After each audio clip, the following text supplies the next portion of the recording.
otu onye omebe iwu ala anyị n'oge mbụ Chief Chinedu Obidigwe etogo agadaga ọlụ mmepe dịgasị iche iche nke Gọvanọ Soludo lụpụtara bụ nke metara aka na anakadum nke Akụnụba steeti a n'okwu ya n'otu ọcha kansụl ime obodo Anambra East.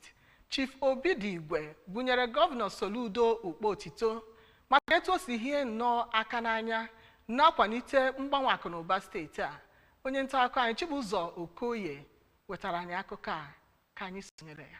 Nya ọgbọnta vote Anambra East and West Federal Constituency mee ka amata n'ihe Gọvanọ Soludo lụgoro n'afọ 3 na ụma gara aga bụ agadaga ọlụ ga-enyere otu ndọrọndọrọ APGA aka ịtụrụ ugo na ya bụ nhọpụta ga-eme n'ọnwa Nọvemba dị na mkpụrụ ụbọchị 8. Ya bụ onye bụbu onye omeiwu mere ka amata na ihe Gọvanọ Soludo lụrụ abụrụgo nke pụtara ihe ọ kachasị n'ebe ọ metụtara ọnọdụ ahụike ma tozie gọvanọ maka ya bụ iwu agadaga ụlọọgwụ Enugu otu Aguleri General Hospital. Aha m bụ Chibụzọ Okoye maka akụkọ ụwa ABS.